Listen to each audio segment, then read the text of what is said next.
नमस्कार दोस्तों, स्वागत है आपका हमारे YouTube चैनल। आज हम आपके लिए लाए हैं ऐसी ही प्रेरक कहानी जो आपको सुनकर बहुत अच्छा लगेगा और ईमानदारी पर आप चलना सीखेंगे। तो इस प्रेरक कहानी का टॉपिक है बांट के खाने वाला निवाला। जी हाँ, पिछली रात बड़ी बेचैनी से कटी मुश्किल सुबह एक रोटी खाकर घर से अपनी दुकान के लिए निकला। आज किसी के पेट पर पहली बार लात मारने जा रहा हूँ। ये बात अंदर ही अंदर कचोट रही। जिंदगी में यह दफा रहा मेरा कि अपने आसपास किसी को रोटी के लिए तरसना ना पड़े, पर एक विकट काल में अपने पेट पर ही आन पड़ी। 2 साल पहले ही अपनी सारी जमा पूंजी लगाकर कपड़े का शोरूम खोला था, मगर दुकान के सामने की बिक्री अब आधी हो गई है।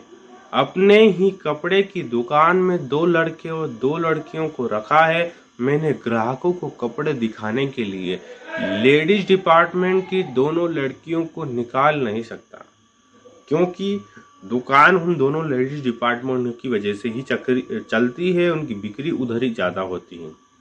दूसरे वो दोनों बहुत गरीब हैं। 2 लड़कों को में से एक पुराना वाला लड़का है और एक घर में इकलौता कमाने वाला है। जो नया वाला लड़का है दीपक, मैंने विचार उस पर किया है, शायद उसका एक भाई भी है जो अच्छी जगह नौकरी करता है। वो खुद तेज तर्रार और हंसमुख भी है, उससे कहीं और भी काम मिल सकता है।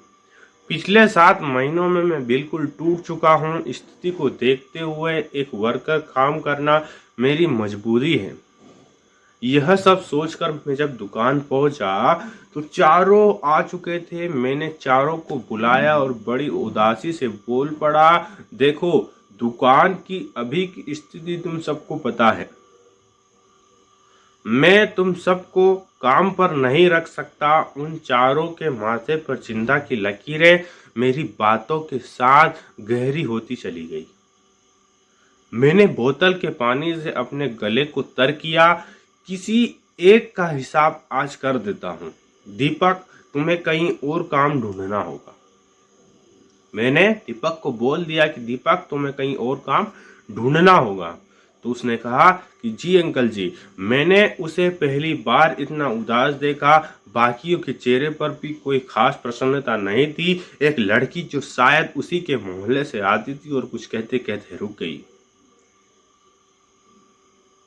फिर मैंने उससे कहा कि क्या बात है बेटी, तुम कुछ कह रही थी। उसने कहा, अंकल जी, उसके भाई का भी काम कुछ 1 महीने पहले छूट गया है और उसकी मम्मी भी बीमार रहती है।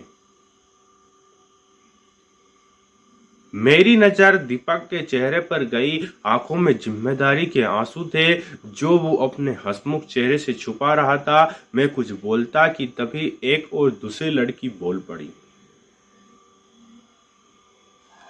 दूसरी लड़की ने कहा कि अंकल जी, बुरा ना माने तो मैं एक बात बोलूं। फिर मैंने कहा, जी बेटा बोलो। तो उसने कहा कि हाँ हाँ बेटा। मैंने बोला कि हाँ हाँ बेटा बोलो।